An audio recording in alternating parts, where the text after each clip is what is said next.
یعنی کہ وہی اللہ نے فرمایا کہ اولم یروا الی الطیر، کیا تم پرندے کی طرف نہیں دیکھتے، فوقہم، آپ کے اوپر، صافات، پر پہلائے ہوئے ہیں، ویقبضن، پر، یعنی کہ جو پرندہ آسمان میں اڑتا ہے، ما یمسکہن الا الرحمن، اللہ کے علاوہ کوئی اسے نہیں رکا سکتا۔ پھر اس کے بعد اللہ تعالیٰ فرماتے ہیں کہ انہ بکل شیء بصیر، اللہ تعالیٰ ہر چیز جو ہے نا دیکھتا ہے۔ اس کے بعد آیت نمبر 20 میں اللہ تعالیٰ فرماتے ہیں کہ اللہ کے علاوہ کوئی آپ کی مدد نہیں کر سکتا، وہ جند لکم ینصرکم من دون الرحمن، کون ہے جو اللہ کے علاوہ ہماری مدد کر سکتا ہے؟ نہیں، کوئی اللہ کے علاوہ ہماری مدد نہیں کر سکتا، نہ ہمارا بھائی، نہ ہمارا کوئی۔ اللہ تعالیٰ چاہے تو یہ ہماری مدد کرے گا۔ ہم یہ سوچتے ہیں کہ یہ مجھے تکلیف دے دے گا، انہیں مجھے تکلیف دے گا، نہیں، اللہ تعالیٰ چاہے تو ہم کو تکلیف ہوگی، اللہ تعالیٰ نہیں چاہے تو نہیں ہوگا۔ اللہ تعالیٰ چاہے تو جو ہے نا تکلیف، وہی اللہ نے فرمایا کہ آیت نمبر 20 میں، کون ہے جو تم کو اللہ کے علاوہ مدد کر سکتا ہے؟ اللہ کے علاوہ کوئی اس دنیا میں ہمارا مدد نہیں کرے گا، ہمارا مدد جو ہے نا صرف اللہ ہے۔ اسی وجہ سے ہم کیا دعا کریں گے؟ ایاک نعبد و ایاک نستعین، اللہ تعالیٰ ہم تجھی سے مدد مانگتے ہیں۔ امام ابن تیمیہ رحمہ اللہ فرماتی جب آپ بیمار ہو تو یہ دعا پڑھو کہ ایاک نعبد و ایاک نستعین، اللہ تعالیٰ ہم تجھی سے مدد مانگتی تو میری اس بیماری کو دور فرما۔ مدد کس سے مانگیں گے؟ اللہ ہی سے مانگیں گے، اللہ کے علاوہ کوئی ہماری مدد نہیں کر سکتا۔ اس کے بعد آیت نمبر 21 میں اللہ تعالیٰ فرماتے ہیں کہ اگر اللہ تعالیٰ تم سے رزق چھین لے، کون تم کو رزق دے گا؟ اگر بزنس نہیں ہوتا ہے تو بزنس کون دیتا ہے؟ پیسہ کون دیتا ہے؟ اللہ تعالیٰ ہی دیتا ہے۔ وہی اللہ نے فرمایا امن ھذا الذی، کون ہے، یرزقکم، جو تم کو رزق دے، ان امسک رزقا، اگر اللہ تعالیٰ رزق کو روک لے، رزق کون دے سکتا ہے؟ اللہ تعالیٰ ہی دے گا۔ رزق اللہ تعالیٰ کب ہم سے لیتے ہیں؟ کب ہمارے بزنس میں برکت نہیں رہتا ہے؟ جب ہم گناہ کریں گے۔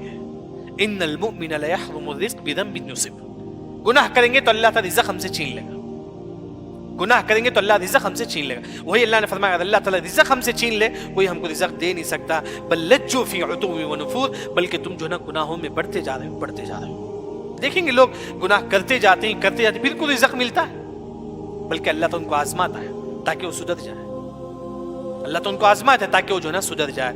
پھر اس کے بعد اللہ تعالیٰ فرماتی ہے کہ آیت نمبر 22 میں اللہ نے فرمایا کہ دو لوگوں کی مثال بیان کرتی ہے، ایک شخص سیدھا دیکھ کے چلتا ہے، ایک شخص سر جھکا کے چلتا ہے، دو میں سے کون بہتر ہے؟ سر اٹھا کے چلنے والا۔ وہی اللہ نے فرمایا کہ تم سر دیکھ کے چلو، یعنی کہ حق کیا ہے، باطل کیا ہے، دیکھ کے چلو۔ ایسے نہیں کہ تقلید کرتے ہوئے ہمارے باپ دادا کی ہم بھی کریں، نہیں۔ اسی وجہ سے عالم نے فرمایا کہ آیت نمبر 22 میں تقلید کا رد ہے۔ افمن یمشی مکبا علی وجہہ اہدی، جو چلتا ہے سر جھکا کر، بات لوگ کہ ہاں ہمارے باپ دادا کرے ہم بھی کریں گے، نہیں۔ اللہ نے فرمایا کہ ہر مسلمان علم حاصل کرے، طلب العلم فریضۃ علی کل مسلم۔ پھر اللہ نے فرمایا کہ کون زیادہ ہدایت پر ہے، جو دیکھ کر چلتا ہے کہ ہدایت کیا ہے، گمراہ کی۔ انسان جو ہے نا دیکھ کر چلے۔ آپ بزنس کرتی ہیں، دیکھیں کہ بزنس میں حلال کیا ہے، حرام کیا ہے۔ نماز پڑھنے سے پہلے دیکھیں کہ اس میں کون سی چیز جو ہے نا نماز کو باطل کرتی ہے، نہیں۔ یعنی کہ ہر چیز جو ہے نا انسان دیکھے، ریسرچ کرے، دین کا ریسرچ کرے، علماء سے کال کر کے پوچھے، یعنی کہ تقلید نہیں ہونی چاہیے، تقلید نہیں، قرآن حدیث میں جو بات ہے اس کو فالو کرے۔